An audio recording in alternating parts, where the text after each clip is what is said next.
আসসালামু আলাইকুম, সবাইকে ওয়েলকাম করছি ক্রিপ্টোকারেন্সির আজকের মার্কেট আপডেট ভিডিওতে। সো ক্রিপ্টো মার্কেটে বেশ কয়েকদিন ধরেই বিয়ারিশ একটা রিটেস্ট আমাদের এক্সপেক্টেড ছিল, কারণ আমরা সকলেই জানি মার্কেট কখনোই টানা একেবারে পড়ে না, পড়তে হলে অবশ্যই বিয়ারিশ রিটেস্ট করে দেন পরে, আবার অপর দিকে মার্কেট উঠতে হলেও বুলিশ একটা রিটেস্ট করে দেন মার্কেট উঠে। সো আমরা সকলে জানি মার্কেট বর্তমানে ডাউন ট্রেন্ডের মধ্যে রয়েছে লঙ্গার টাইম ফ্রেমে, এবং এই ট্রেন্ড কন্টিনিউ করতে হলে অথবা মার্কেটকে আরও ড্রপ করতে হলে মার্কেটকে অবশ্যই বেয়ারিশ রিটেস্ট হিসেবে পাম্প করতে হবে। সো এরই ধারাবাহিকতায় মার্কেটে আমরা কিছুটা পাম্প দেখতে পেয়েছি, কিন্তু গতকাল থেকে মার্কেটে আমরা আবারও কিছুটা ড্রপ দেখতে পাচ্ছি। সো এইবার প্রশ্ন হলো, মার্কেট কি এইখান থেকে ড্রপ করবে নাকি আরও কিছুটা পাম্প হবে? পাম্প হলে কত দূর পর্যন্ত পাম্প হতে পারে? আজকের ভিডিওতে এই বিষয়টা নিয়ে আমরা আলোচনা করব, এবং দ্বিতীয়ত অনেকে ইথিরিয়াম এবং সোলানা সম্পর্কে অ্যানালাইসিস জানতে চেয়েছেন। সোল এবং ইথিরিয়ামের অ্যানালাইসিস করব। ভিডিও শুরু করার আগে ডিসক্লেমার, এই ভিডিওটি শুধুমাত্র একটি এডুকেশনাল ভিডিও, কোনো ফাইন্যান্সিয়াল অ্যাডভাইস নয়, শুধুমাত্র একটি এডুকেশনাল ভিডিও। যারা স্টিল আমাদের টেলিগ্রাম চ্যানেলটিতে জয়েন করেননি, ভিডিও ডিসক্রিপশন বক্সে আমাদের টেলিগ্রাম চ্যানেলের লিঙ্ক পেয়ে যাবেন।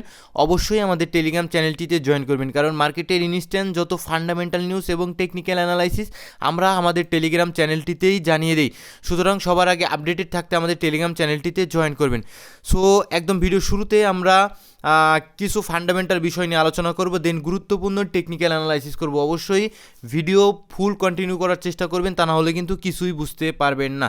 সো এক নম্বরে যে ফান্ডামেন্টাল নিউজটা নিয়ে আমরা আলোচনা করব, ইউএস এবং ইরানের মধ্যে চলমান যুদ্ধের ফলে তেলের দাম হু হু করে কিন্তু বাড়া আরম্ভ করেছে, এবং আমরা সকলে জানি ইতিমধ্যে ইরান হরমুজ প্রণালী বন্ধ করে দিয়েছে। সো তেলের দাম কিন্তু বাড়ার ফলে আমরা জানি যে তেলের দাম যদি বৃদ্ধি পায়, ইউএসডি কারেন্সি কিন্তু স্ট্রং হয়ে যায়, এবং বিশ্বব্যাপী তেলের দাম বৃদ্ধি পাওয়ার ফলশ্রুতিতে বিশ্বব্যাপী ইনফ্লেশন বৃদ্ধি পাওয়ার কিন্তু বিশাল বড় ধরনের একটা চান্স ক্রিয়েট হয়ে যায়।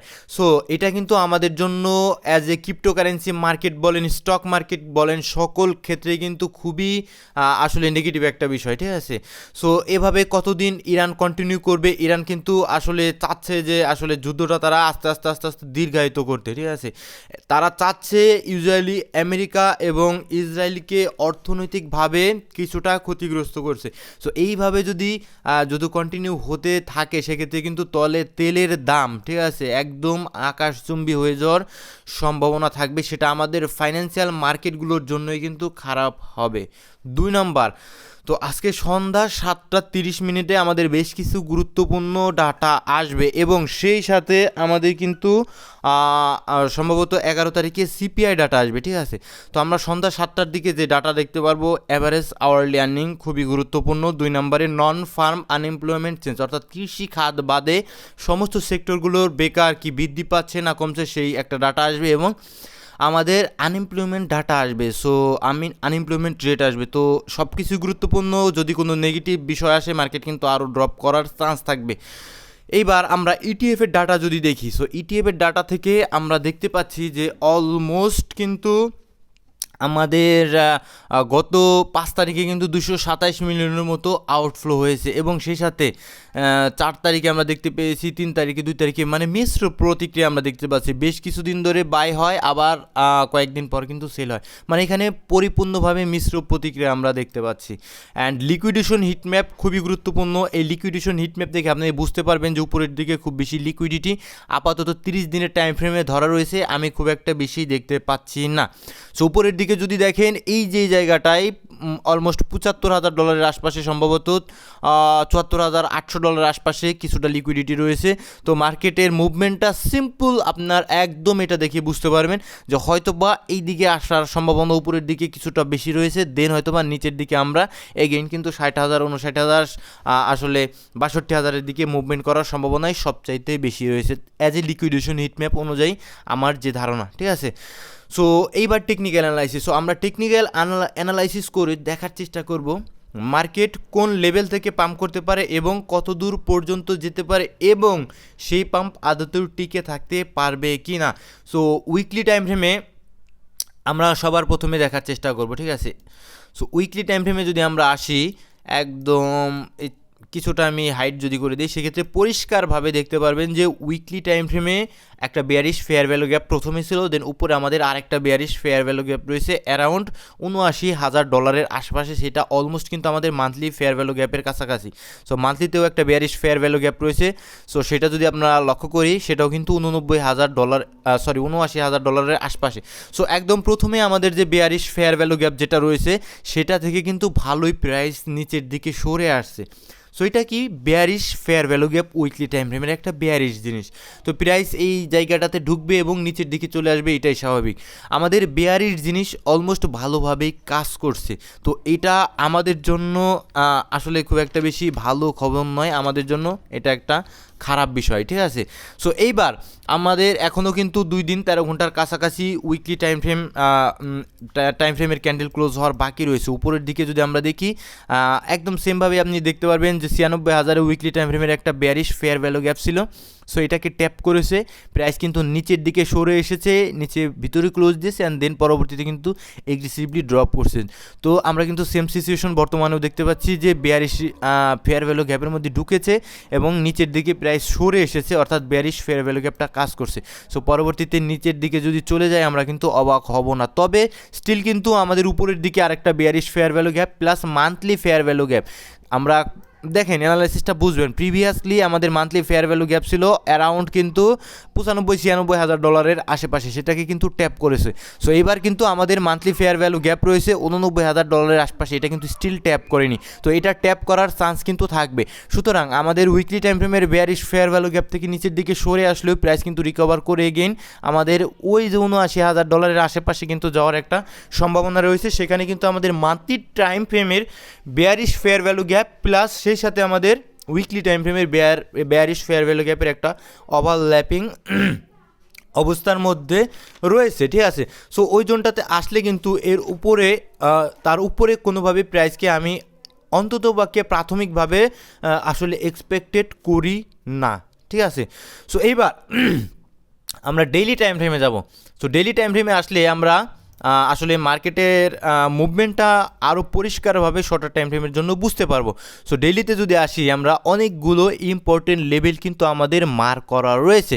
তো লাইক আমাদের এখানে যে লেভেলটা মার্ক করা রয়েছে উইকলি ফেয়ার ভ্যালু গ্যাপ, যেখান থেকে প্রাইস কিন্তু সরে আসার চেষ্টা করছে নিচের দিকে, এবং উপরের দিকে আমাদের রয়েছে এটা রয়েছে আমাদের উইকলি আরেকটা fair value gap plus monthly fair value গ্যাপের ওভারল্যাপিং, ঠিক আছে, বেয়ারিশ ফেয়ার ভ্যালু গ্যাপ।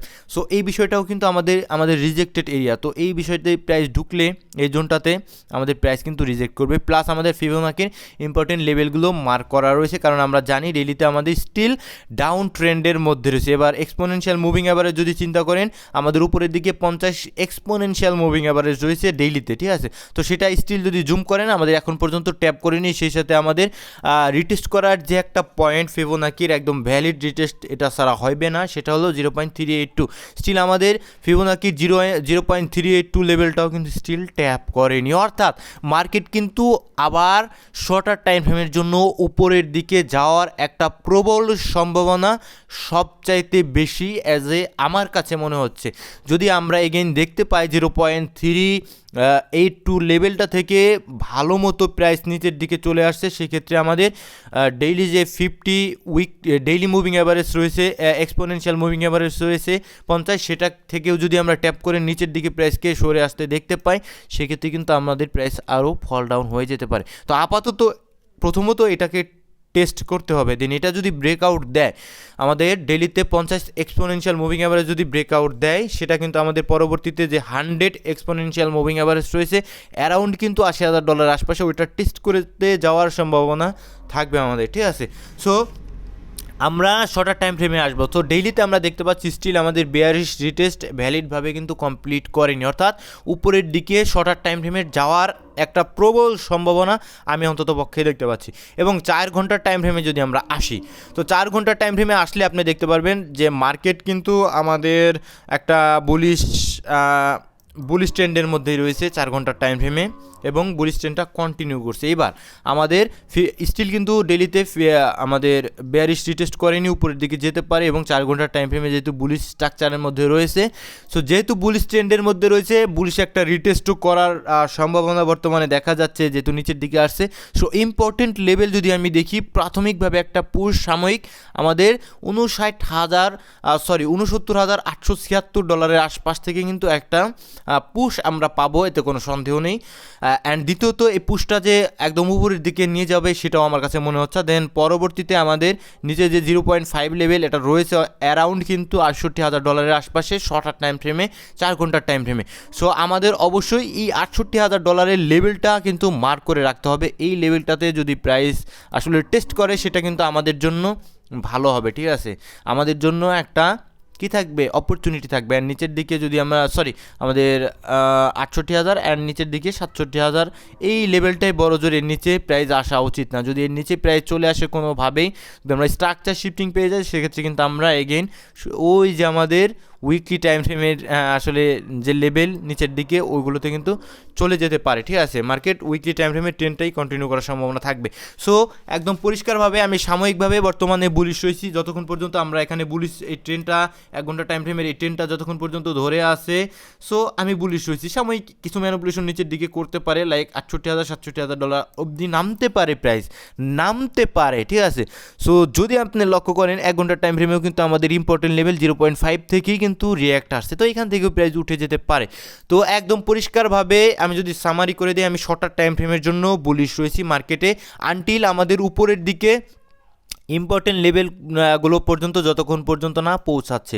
উপরের দিকে যখন ইম্পর্টেন্ট লেভেলগুলোতে পৌঁছাবে তখন কিন্তু আমি আবার একদম বেয়ারিশ নিচের দিকে চলে আসবো। সো আপাতত আমি বুলিশ হয়েছি ইউএসডিটি ডমিনেন্সের দিকে। যদি আমি কিছুটা লক্ষ্য করি, পরিষ্কারভাবে দেখতে পাবো সিমেট্রিক্যাল এক্সপ্যান্ডিং ট্রায়াঙ্গেলের মধ্যে রয়েছে 4 ঘন্টার টাইম ফ্রেমে। যদি লক্ষ্য করেন সিমেট্রিক্যাল এক্সপ্যান্ডিং ট্রায়াঙ্গেলের মধ্যে রয়েছে অ্যান্ড এখানে একটা ট্রেন লাইনও রয়েছে। সো এই ট্রেন লাইন থেকে সাময়িকভাবে একটা রিজেকশন এক্সপেক্টেড, এবং আমি বলেছিলাম যে যদি ডেইলি টাইম ফ্রেমের আমাদের 0 পয়েন্ট আমাদের 382 লেভেল ব্রেকডাউন করে 0.5 লেভেল পর্যন্ত পৌঁছে যেতে পারে। এক্স্যাক্টলি আমাদের 0.5 লেভেল পর্যন্ত পৌঁছায়নি, তার আগে থেকে কিছুটা রিয়াক্ট আসছে, তো এগেইন কিন্তু চান্স ক্রিয়েট হয়ে যায় 0.5 লেভেল পর্যন্ত আসতে। এবং সেই সাথে আমাদের সিমেট্রিক্যাল ট্রায়াঙ্গেল রয়েছে, এক্সপ্যান্ডিং ট্রায়াঙ্গেল, তো সেটারও কিন্তু আমাদের লো লেভেল দেখতে পাচ্ছি, অলমোস্ট 0.5 লেভেলের যে ওভারল্যাপিং অবস্থায় রয়েছে এই জোনটাতে আসলে টেস্ট করতে পারে। দেন হয়তো বা এটা ব্রেকআউট দিয়ে উপরের দিকে যাবে এবং সেই সাথে আমাদের মার্কেটও কিন্তু পরবর্তীতে ড্রপ করবে। সো ভিডিও অত্যন্ত লং হয়ে যাচ্ছে। আমরা ইথিরিয়ামের অ্যানালাইসিসে যদি আসি, আমরা অনেকেই প্রশ্ন করছেন যে ইথিরিয়াম কেমন জোনে আসলে একটু সেফলি রাখা যায়। তো সিম্পলভাবে একটা জিনিস চিন্তা করবেন, যদি আমি সাইকেলের কথা চিন্তা করি, মান্থলি টাইম ফ্রেমে এইখানে আমরা ব্রেকআপ স্ট্রাকচার পেয়েছিলাম, আমাদের নতুন অল টাইম হাই পেয়েছিলাম, ঠিক আছে, 2021 সালে। অ্যান্ড দেন পরবর্তীতে কারেকশন নেয়, অ্যান্ড কারেকশনটা আমাদের 0.786 থেকেই নেয়। যদি দেখেন, আমরা একদম জুম করে দেখানোর চেষ্টা করি, যদি আপনারা বুঝতে পারবেন, একদম লো লেভেল থেকে, ঠিক আছে, সুইং লো অ্যান্ড আমাদের সুইং হাই আমি ধরেছি কি 0.786 আমাদের ইম্পর্টেন্ট লেভেল ছিল, যেটা $1,000 আশপাশে। সো অ্যাকুরেটলি এখানে কিছুদিন সময় কাটিয়ে দেন অ্যাকুমুলেশন হয়ে দেন কিন্তু আমাদের ইথিরিয়াম উপরের দিকে গিয়েছে। একদম আবেগ ছাড়া বোঝার চেষ্টা করবেন বিষয়টা, আর অবশ্যই ভিডিওতে লাইক করার চেষ্টা করবেন। এইবার আমরা কিন্তু নতুন করে ব্রেকআপ স্ট্রাকচার পাইনি, এটা কিন্তু জাস্ট আমাদের বাই সাইড লিকুইডিটি, ঠিক আছে, জাস্ট আমাদের মান্থলি টাইম ফ্রেমের কোনো ক্যান্ডেল উপরের দিকে যায়নি। আমরা এটা বুঝতে পেরেছি যে উপরের থেকে জাস্ট লিকুইডিটি গ্র্যাব করে আমাদের নিচের দিকে ইথিরিয়াম পড়ে গিয়েছে, ঠিক আছে। সো এবার এই আমাদের ফিফ কিন্তু এইখান থেকে নিচ থেকে এই পর্যন্ত হবে না, কারণ আমরা ব্রেকআপ স্ট্রাকচার মান্থলি টাইম ফ্রেমে পাইনি, যেহেতু মান্থলি টাইম ফ্রেমের ফিফ। সো আমাদের ফিফটা অবশ্যই আমাদের সুইং লো স্টিল এটাই থাকবে এবং সুইং হাই থাকবে এটা, মাঝখানে যা হবে ইন্টারনাল স্ট্রাকচার, ঠিক আছে, ইন্টারনাল অ্যাক্টিভিটি। সো এইবার কিন্তু আমরা পরিষ্কারভাবে দেখতে পাচ্ছি 0.6 থেকে কিছুটা রিয়াক্ট পাম যে পাবে ইম্পর্টেন্ট লেভেল, কিছুটা রিয়াক্ট আমরা এখান থেকে পাবো স্বাভাবিক। দেন হয়তো বা বেয়ারিশ ফেয়ার ভ্যালু গ্যাপ রয়েছে, এই সমস্ত ফেয়ার ভ্যালু গ্যাপ থেকে কিন্তু আমার এক্সপেক্টেড অনুযায়ী ইথিরিয়াম হয়তো বা বটম করতে পারে $1,100 আশেপাশে। এটা আমার ব্যক্তিগত অ্যানালাইসিস, কারোর সাথে নাও মেলার সম্ভাবনা সবচাইতে বেশি আমি আমার ব্যক্তিগত অ্যানালাইসিস $1100 আশপাশে আসলে হয়তো বা কিছুটা সেফ ফিল করবো আমি ইথিরিয়ামে। আনটিল আপনারা যারা রাখতে চান আপনারা হয়তো বা বাল্ক আকারে রাখতে পারেন এবং পার্ট আকারে রাখতে পারেন অ্যাজ এ নিজেরা রিসার্চ করে নিজেদের ব্যক্তিগত অ্যানালাইসিস করে, ঠিক আছে। অ্যান্ড সোলানার ভাই প্রেডিকশন করা, সোলানার অ্যানালাইসিস করা সবচাইতে কষ্টের কাজ, বিকজ এখানে যে ফ্রি ফলটা হয়েছিল এটা আমাদের এফটিএক্স ক্র্যাশ করেছিল এবং এফটিএক্সের কাছে প্রচুর পরিমাণ সোলানা ছিল, তারা সেল করেছে। দ্যাটস ওয়াই সোলানা কিন্তু একদম অ্যাকুরেটলি যদি লক্ষ্য করেন ভাই, একদম অ্যারাউন্ড $200-250 উপর থেকে কিন্তু সোলানা একদম $9 আশপাশে নেমে গিয়েছিল। সো এবার প্রেডিকশন করা কিছুটা মুশকিলের, তারপরও যদি আমরা একটা ফিফ ধরার চেষ্টা করি, এটা আমাদের 786 লেভেল এবং এইখান থেকে কিন্তু আমাদের কিছুটা রিয়াক্ট অলমোস্ট চলে এসেছে। যদি দেখার চেষ্টা করেন এগুলো আগে থেকে অ্যানালাইসিস যদি আপনারা করতেন সেক্ষেত্রে কিন্তু লেভেলগুলো আপনারা মার্ক করে রাখতে পারবেন। অলমোস্ট 33%-এর মতো একটা রিয়াক্ট চলে এসেছে। সো এইবার একদম খুব বেশি বুলিশ হয়ে গিয়েছে আমার কাছে মনে হয় না। সোলানা কিন্তু ড্রপ করতে পারে আরও। সো ড্রপটা করতে পারে কিন্তু কী লেভেল পর্যন্ত, এখানে আমাদের একটা ট্রেন লাইন রয়েছে $55 আশপাশ পর্যন্ত। অ্যান্ড সোলানার অ্যাকচুয়ালি ওরকম প্রেডিকশন হবে না। সোলানা আমি পার্সোনালি নিচের দিক থেকে এই যে নিচের যে লেভেলটা রয়েছে এই লেভেল থেকে হয়তো বা আস্তে আস্তে ধরার চেষ্টা করবো, ঠিক আছে, ধরার চেষ্টা করবো। সোলানা নিচে আসলেও অবাক হওয়ার মতো কোনো কিছুই নেই, কারণ এর একটা মাত্র কারণ এই সমস্ত জোনগুলোতে যে বিগ ইনভেস্টরগুলো ঢুকেছিল, যারা অ্যাকুমুলেট করেছিল, তারা যদি সেল দেয় আস্তে আস্তে তারা তো আর এই সোলানা কয়েন নিয়ে তো আসলে রেসিপি করে খাবে না। তারা অবশ্যই সোলানা কয়েন কী করবে, সেল করে প্রফিট নেবে। তারা যদি সেল দেয় অবশ্যই নিচের দিকে আসতে পারে, দিন আস্তে আস্তে নেওয়া যেতে পারে অ্যান্ড দেন সোলানা কয়েন কিন্তু উপর দিকে যেতে পারে। সোলানা কয়েনে যথেষ্ট পোটেনশিয়াল রয়েছে, যদি আমাদের অ্যাভারেজ বাইং প্রাইস নিচের দিকে আনা যায় সোলানা থেকে ভালো রিটার্ন জেনারেট করা সম্ভব। সো শেষ করছি আজকের ভিডিও। এই ভিডিওটি ছিল শুধুমাত্র একটি এডুকেশনাল ভিডিও, কোনো ফাইন্যান্সিয়াল অ্যাডভাইস নয়। আসসালামু আলাইকুম ওয়া রাহমাতুল্লাহি ওয়া বারাকাতুহু।